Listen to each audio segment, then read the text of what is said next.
Well, hello and welcome to the Ask NT Wright Anything podcast. I'm the co-host, Mike Bird from Ridley College in Melbourne, Australia, and I'm joined as always by... Tom Wright from Oxford in England. And we're here to answer your questions which you've sent us. And Tom, people keep sending us such great questions. They do I'm indeed. really enjoying this. Some of them make me think. Some of them are ones I know I've definitely heard before, but every now and again we get a pretty juicy one. And we've got a juicy one first up.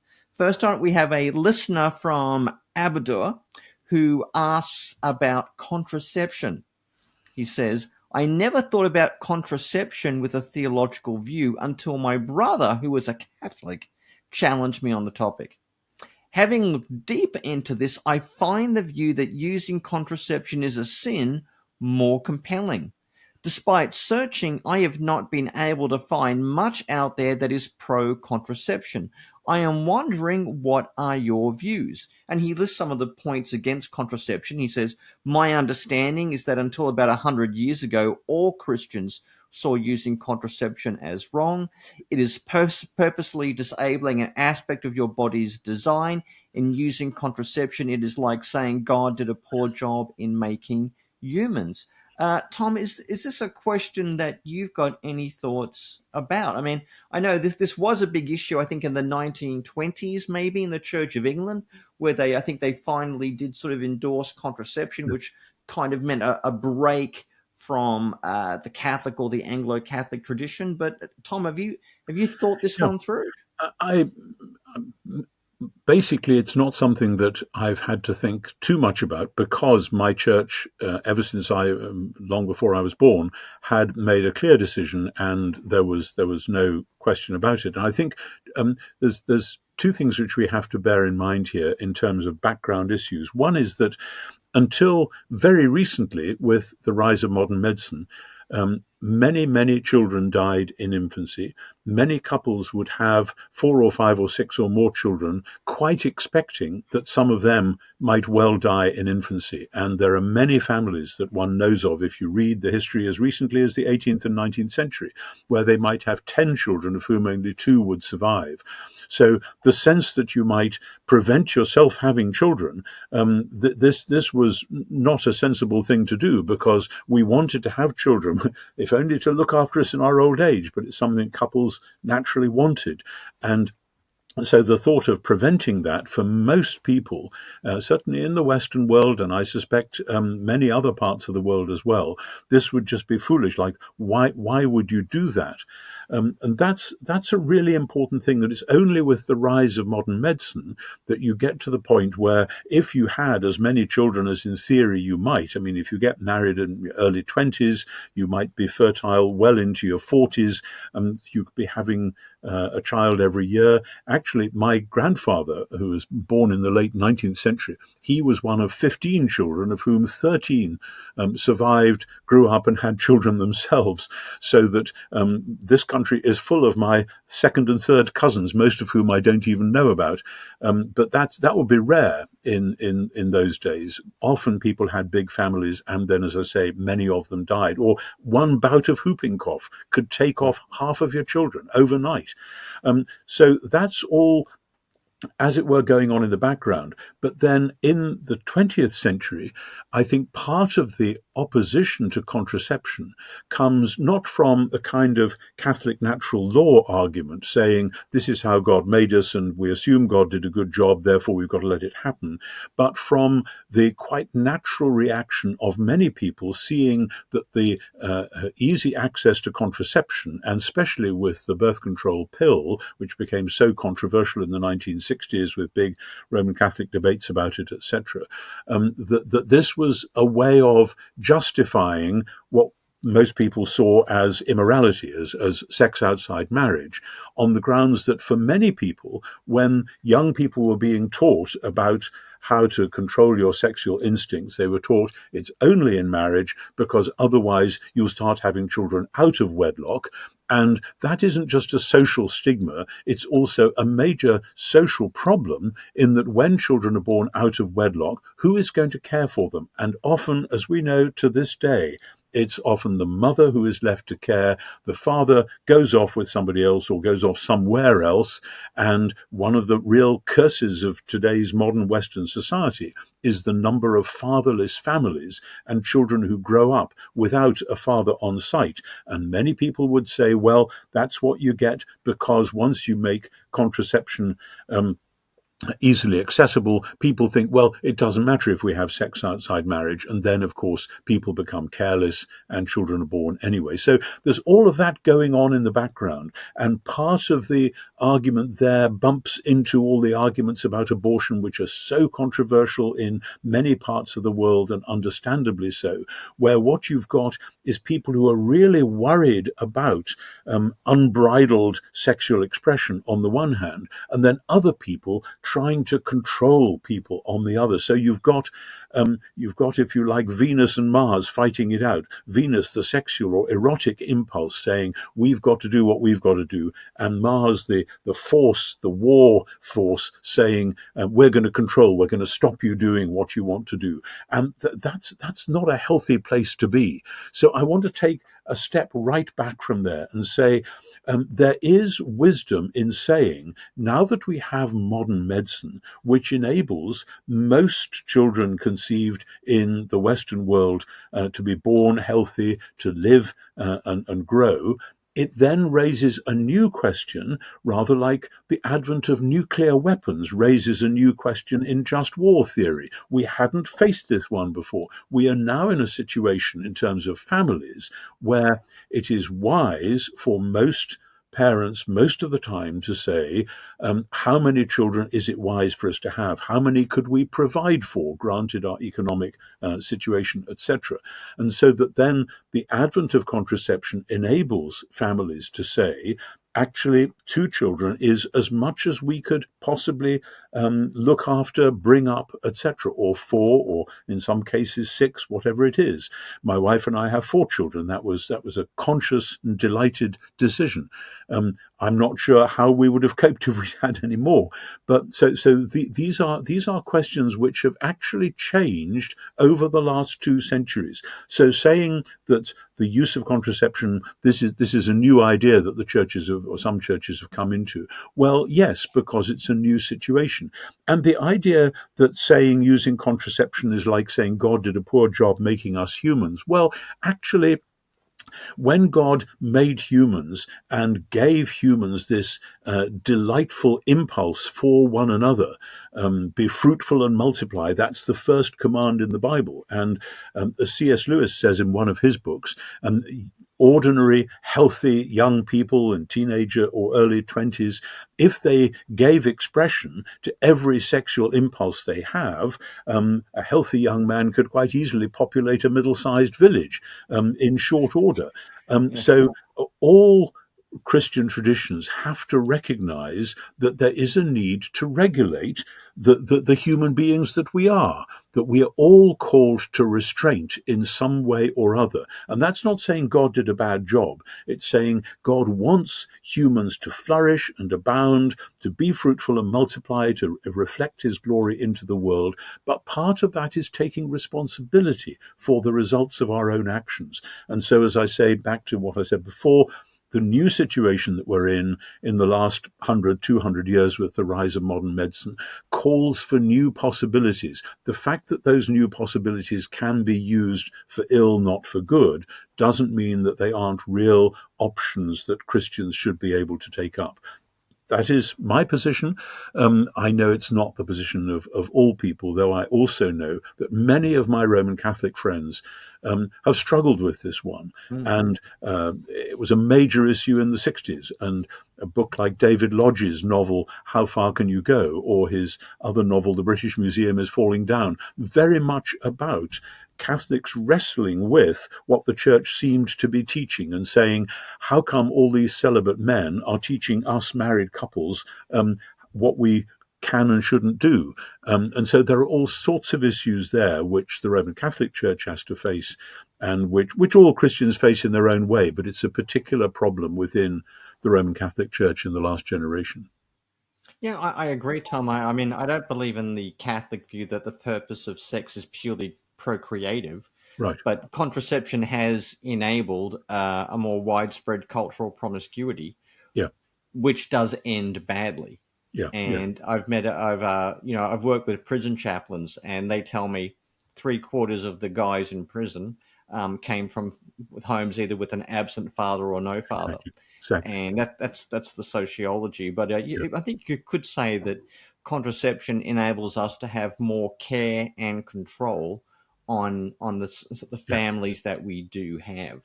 Yeah. And yeah, I mean, like you, I've got four kids as Mm. well, and that was definitely the limit for us. Yeah. I Yeah. mean, we had to go from a sedan to a Tarago, when the fourth one came along. So we can understand that. But Tom, we've got another great question.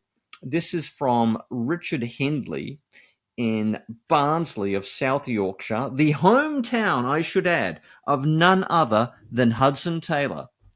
And this is what Richard asks. He says, does it matter if there are things in the Gospels that didn't really happen?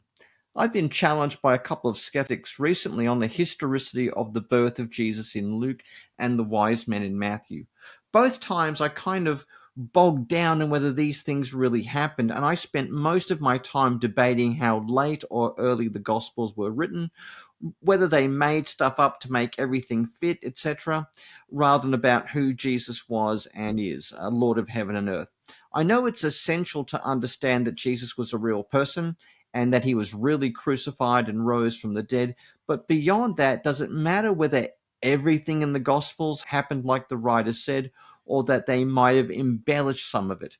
How can I avoid getting bogged down in this with my skeptical friends in the future and a focus on Jesus?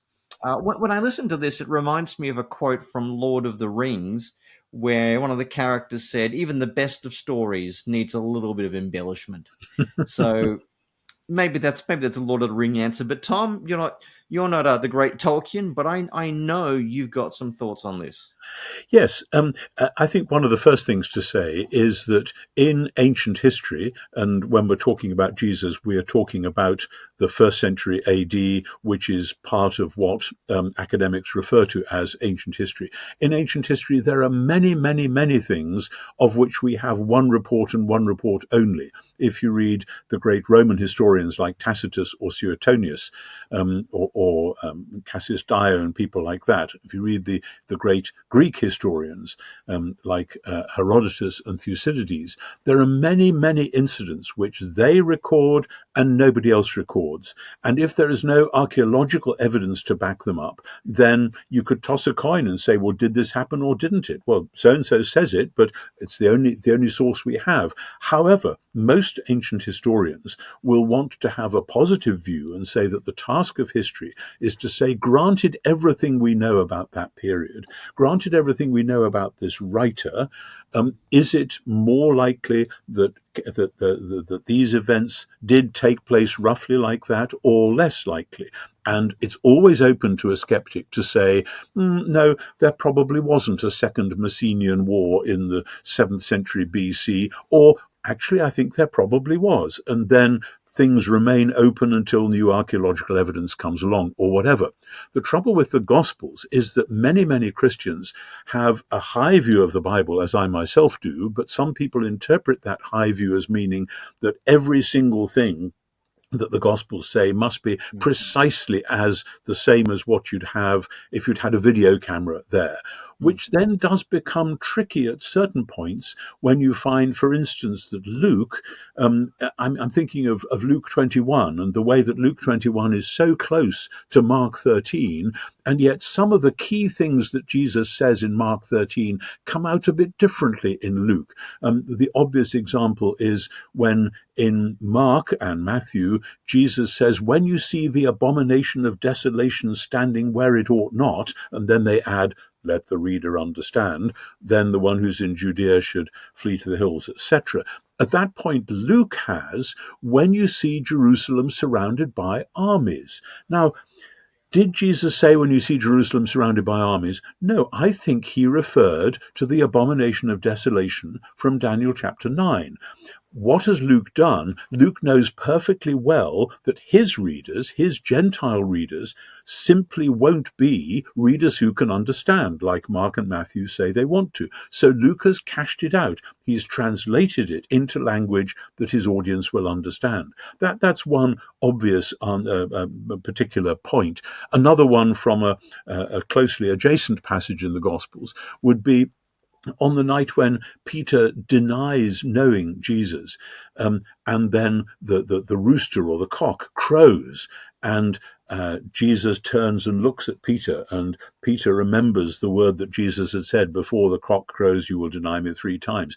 If you get the 4 Gospels and try to line up exactly what Peter said, exactly when the cock crowed, exactly that sequence of events, you will find it very difficult. Why? Because they're making it up, because they're playing fast and loose with the facts? Not at all. Because it was a very confused evening. All sorts of things were going on, and different stories were told about it quickly afterwards, and the Gospels don't try to tidy that up. Does that mean that Peter never existed, or that the cock never crowed at all, or that Peter never denied Jesus? No, it means it was a highly confused and difficult time, and what we're seeing is different immediate oral traditions about what happened. Does that matter? No, not a bit. And I want to say the same thing about the wise men and about the shepherds and so on. Luke is the only one who tells us about the shepherds. Matthew's the only one who tells us about the magi. Does that mean these things didn't happen? Of course not.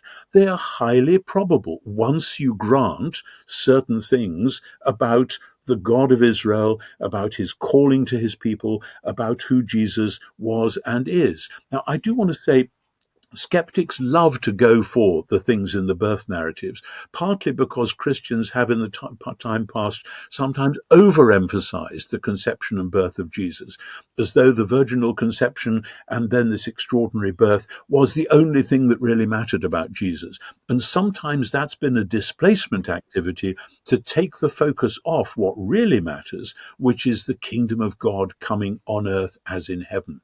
In fact, in my business, in New Testament scholarship, often a lot of the energy has gone into trying to discern the different sources of the Gospels or the different forms that the early tradition took.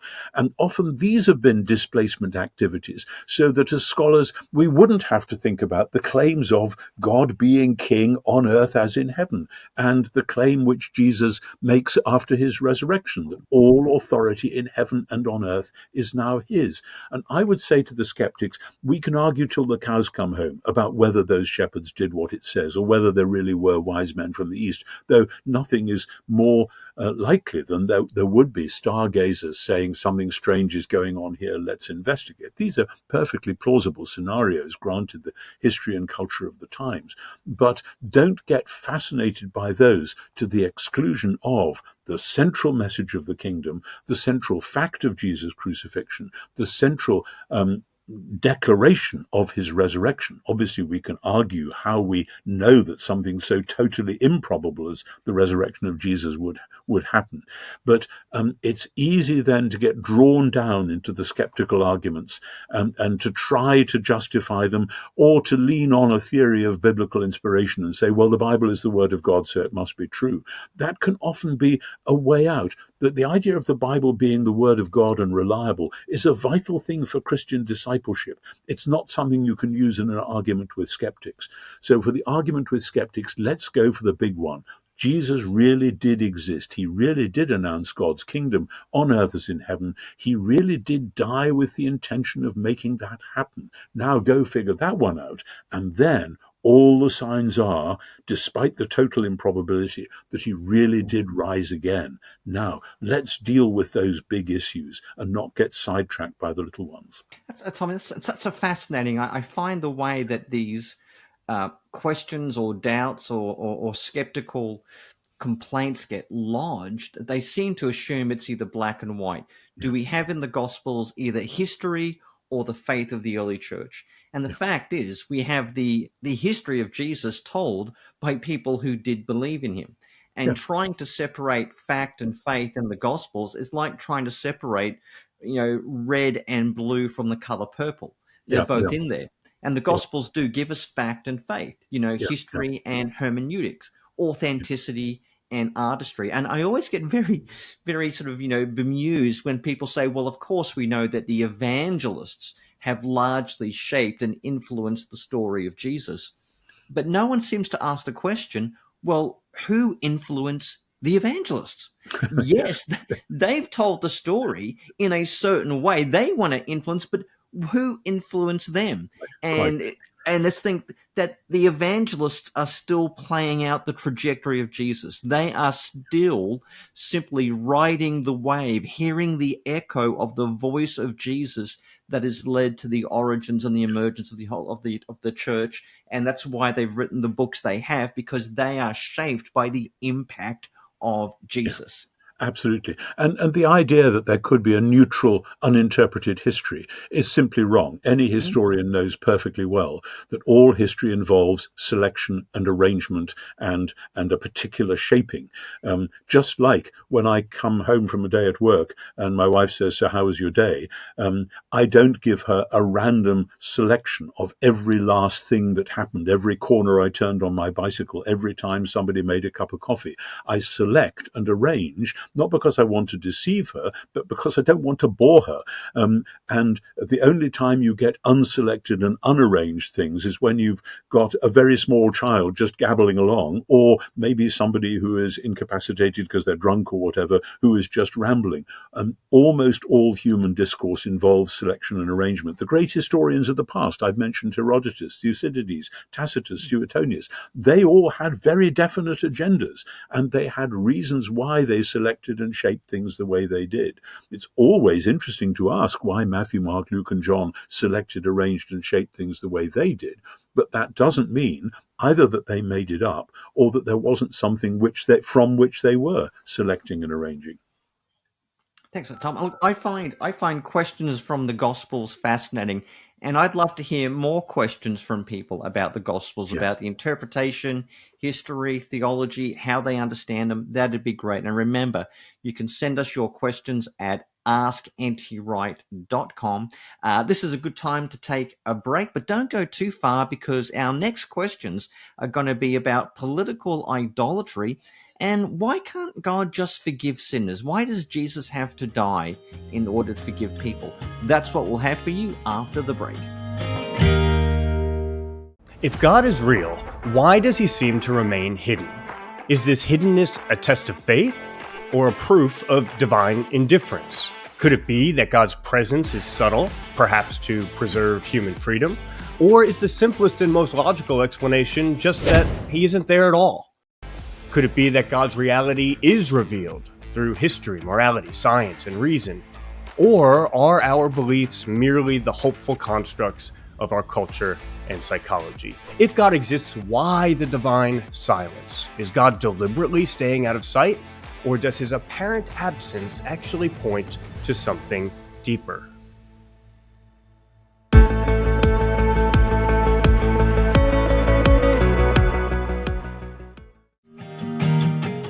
And we are back on the Ask NT Wright Anything podcast, and we've got a great question from Phil Cross in Edmond, Oklahoma. Now, Tom, we probably try to avoid politics because we don't want to upset people any more than we normally naturally do with our answers. But this is a political question, and I do think it's a necessary one, and we can't shy away from it. We should answer it. And this is what Phil asks. He says, near the end of the last new episode, you had an American guest on who strongly implied you couldn't be a Christian if you didn't vote for Donald Trump. As an American Christian, I see this as political idolatry, and it is everywhere in the American church. Have I been reading the Bible wrong, or did I miss something that makes this MAGA-ism align with biblical Christianity? I feel lost trying to defend a faith that seems to be promoting ideas and individuals that are the antithesis of what I have read in the Bible. Tom, what do you think about Phil's question? Is MAGA-ism a type of idolatry? is there a proper political party that maybe we should be voting for, or is it more complex than that? I fear it's much more complex than that, and that's part of the problem, that in many countries today, and certainly in America, things have been oversimplified into one or the other. That is partly because of the two-party system. We in Britain have basically a two-party system with some other lively parties around the edge that wish we could make it a three- or four-party system, but they haven't got to that point yet. So I know what it's like to look at one political party and say, I really don't believe we should do that, therefore I have to vote for the other side. What's happened in America, and I speak as somebody who goes to America usually 5 or 6 times a year, and I've lived in America at certain times, and if it isn't a cliche to say it, some of my best friends are Americans. I have a real concern for the American people, for the American church, and I grieve over the polarization which Phil, in his question, highlights so well. And I know from going around and preaching in different churches and talking to people and keeping my ears open just how much angst is out there and how so many people feel they've been pushed and pushed and pushed in one direction, and it really is time to go back in the other direction, or whichever it may be. And I know particularly that many people in ordinary churches up and down the country have felt bombarded by the ideas that have come at them from, they might say, the left-wing intelligentsia in the universities or whatever, whether it's about sexual or ethnic identities, whatever it may be, that people think we've had so much of that, we've been bombarded with it. Here is somebody standing up for us who will say, let's get back to how we always used to see the world. And they think, phew, let's do that. Whereas other people look at the present president, Donald Trump, and they say his character, his personality are so antithetical to what we always thought Christianity was about, that how can you possibly vote for him? And there are all sorts of ironies running this way and that about right-wing commentators or politicians who were terribly hard on Bill Clinton a generation ago because of his lifestyle. And they said, oh, we've got to have leaders who are above moral criticism. And then we had Barack Obama, who seems to have had a pretty blameless family and personal life, but many on the right didn't like him for all sorts of other reasons. So there's all sorts of things going on there. I would recommend, I've mentioned it before, the new book by the great social commentator James Davison Hunter of the University of Virginia. His new book, Democracy and Solidarity, traces the cultural history of America from the 18th century to the present to show the cultural roots of this present standoff. And before we get too eager to throw mud this way or that, it's really important to see how those cultural impulses have been playing out and pushing people in one direction or another. It's important so that we understand our own instant reactions. It's important so that we understand how there can be people who see things so very differently from ourselves. The danger, as James Davison Hunter points out, is that particularly in America, but in Western democracy as a whole, the system is in danger of getting hollowed out, leaving us with a nihilism where as Nietzsche was right about this, where the only thing that's left is power. That lot have grabbed power and have elbowed us out of the way, so we're going to grab power back and elbow them out of the way. And that is not the way to create a harmonious society. And if one is then tempted to say, well, harmonious society, we be blowed, those people are just wrong, then let's watch out, because we could be pulling down the house on top of ourselves instead of saying, how can we struggle to live together as a single country, as a large extended family? That's the real challenge right now. So that quite aside from the number of different issues which are presenting in the present American situation, I want to say to my dear American friends, as James Hunter wants to say, how can we stress again the unum, a pluribus unum? How can we be one society made up out of many different societies. And here I think the church has really missed a trick, because we have allowed ourselves to become so fragmented that we are not setting an example to the world, showing the world how to live together with differences and how to discuss differences wisely. And that's a real problem. So it isn't just the church looking at the political world and saying what a mess that is. The church should look at itself and say, how do we do this differentiated unity business? And I well understand that Phil might feel lost trying to defend a faith that are promoting ideals and individuals that are the antithesis of what's there in the Bible, as I think many of us have sensed that for some little while. Of course, we in Britain don't have a leg to stand on, because we've been totally muddled the last many years, and we've voted in one prime minister and another, and then we've switched parties and done this and that. But this is actually normal for Britain, that to muddle through, and that isn't necessarily a great way to be. But when we look across the Atlantic and see the huge swings of cultural moods this way and that, we worry that this is going to be damaging to the American people themselves and damaging to America's relationships with other nations around as well.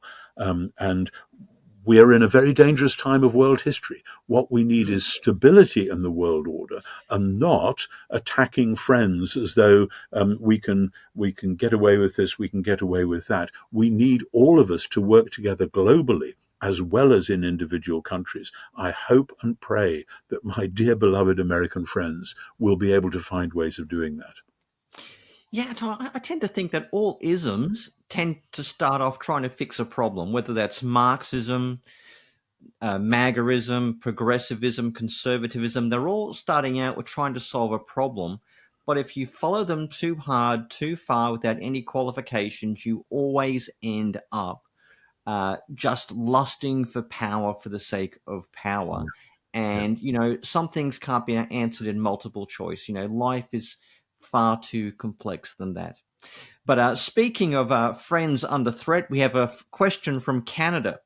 We have a question from Peter Charlo in Winnipeg in Canada. And he's got a good question about the judgment of God and salvation. This is what Peter asks. He says, the gospel message, as I have often heard it, seems to begin with the assumption that we are all sinners and that Jesus had to die for us to be saved. But why is this so? In a healthy family, when younger children behave badly, their parents don't require the death penalty from them for their sins.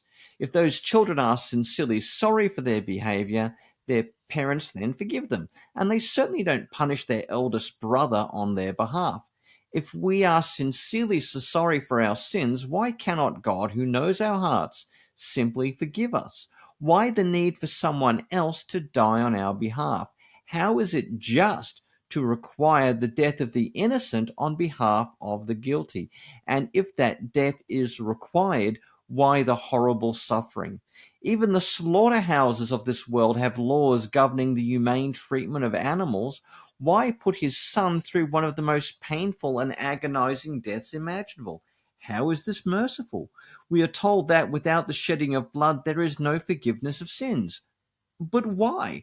Why cannot God simply forgive us without all the suffering and sacrifice? Well, that is a good question, Tom. Now, if it's up to me, I would go straight to the Chronicles of Narnia and do a little bit of Aslan theology if it was up to me. But I suspect you might have a different way of answering the question, Tom. Well, the Narnia theology isn't bad, although I'm not sure that Lewis quite ties all the ends together on atonement. And at the end of The Lion, the Witch and the Wardrobe, it's a great scene, but it's pointing in the right direction. And I'm speaking as somebody who lives just down the street from where C.S. Lewis lived when he was a fellow of Magdalen College here in Oxford. So I feel, the influence of Lewis coming down the street at me. There's a real problem here, that for the last many hundred years, Western theology as a whole has basically, and put it in shorthand, has moralized our anthropology. That is to say, has seen the thing to be said about human beings as to whether they are moral creatures or not, with then the question of salvation or not hinging on that. And that's partly because we have had a view of salvation, which is of our souls going to heaven to be with God.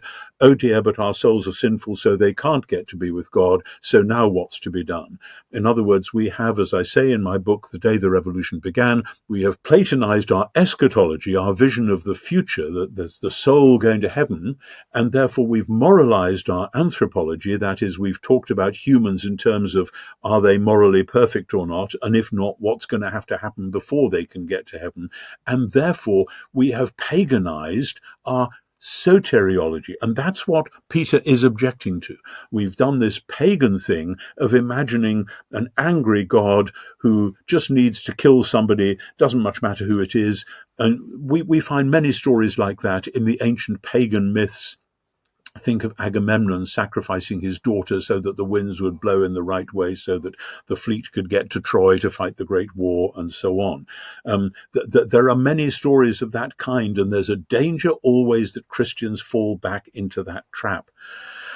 Much better to start with a different point, not to say the gospel begins with the news that we're all sinners, but the gospel begins with the Creator God making a heaven plus earth world and calling humans to be his image bearers, standing at that uncomfortable and dangerous junction of heaven and earth, called to reflect the wisdom of God into the world and the praises of the world back to God. That's what humans were made for.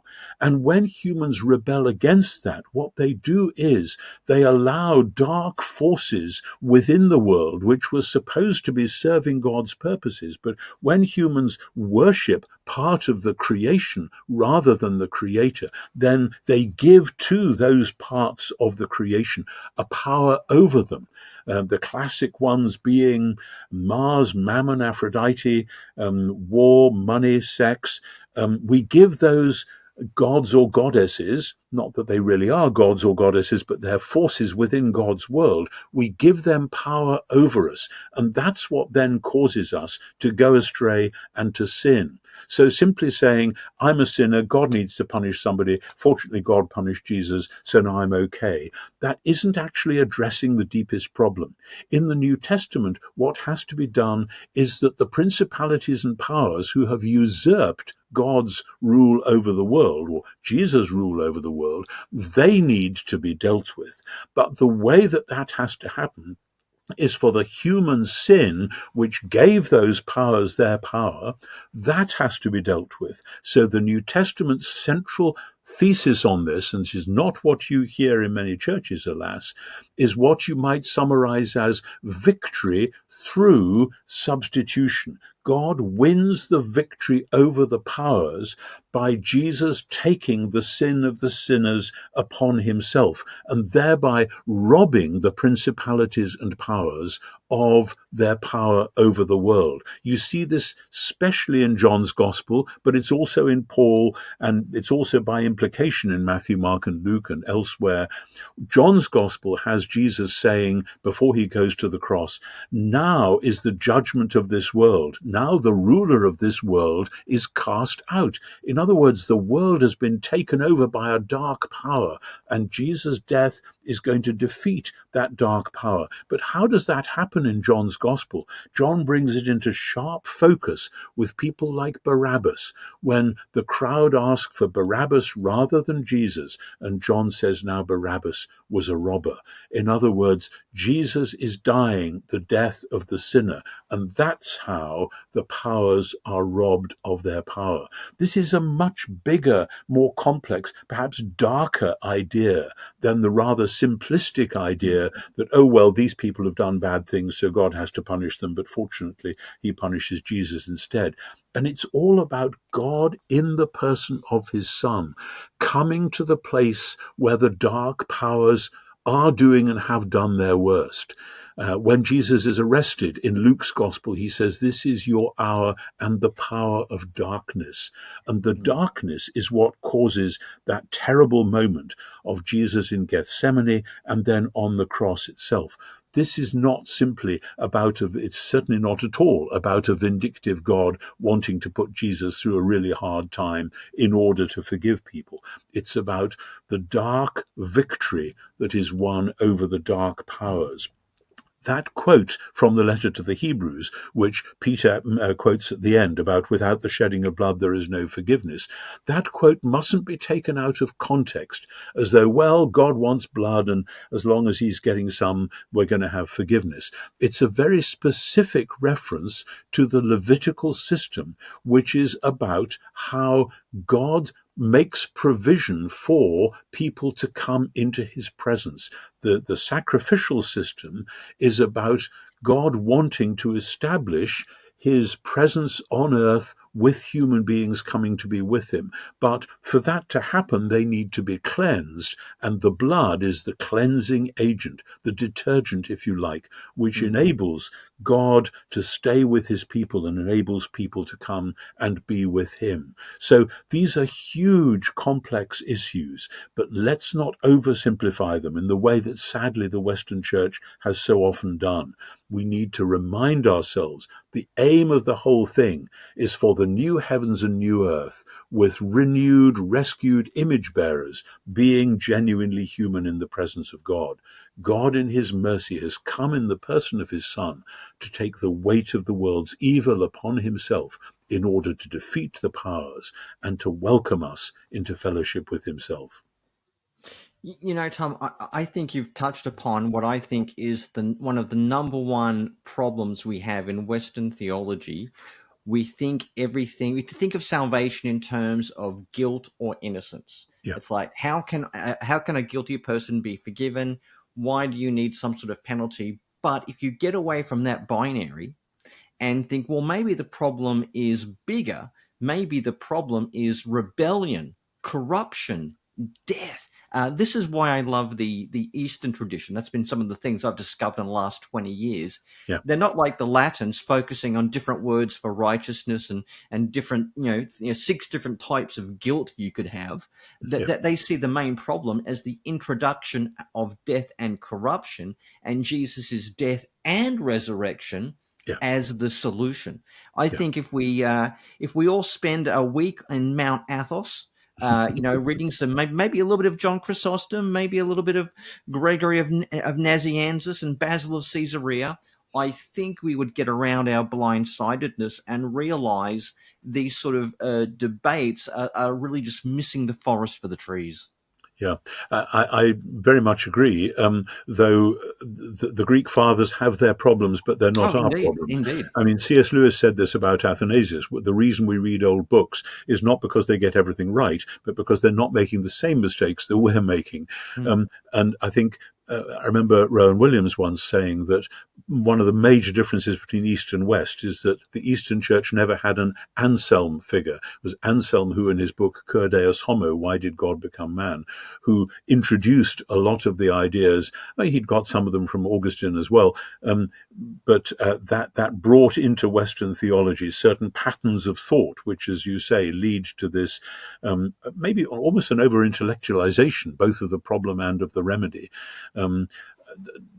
I remember one time being curiously in the Sistine Chapel, sitting next to a Greek archimandrite who looked up at the great paintings all around, and he said, this bit I understand, the stories of Jesus, this bit I understand, the stories of Moses. Then he pointed at the great Last Judgment scene and said, I just don't understand that. That's not how we do eschatology in the East. At which point the great procession came in and the conversation stopped, and I never got to say to him, so how do you do that bit? And I've often found it difficult to get my Greek Orthodox friends really to explain to me how certain bits of their theology fit together. But these are great questions, and we should be wrestling with them and not being drawn down into the trivializations that have so often happened. Well, Tom, if we have any Greek Orthodox listeners out there, or anyone from the Orthodox tradition generally, we'd love to hear a question from you. If you've got something you want to ask us about, or if any other people have questions about the Orthodox Church, maybe we can try and answer as the best to the knowledge that Tom and I have with our somewhat limited ecumenical repertoire. But yeah, we'd love more questions on that, or pretty much anything. But that is all we have time for today. Don't forget to follow the show on social media through Premier Christian Radio and all of its digital ministries. It's been great spending time with you. I'm Mike Bird, and I've been joined by Tom Wright. And we'll see you again on the next episode of Ask NT Wright Anything.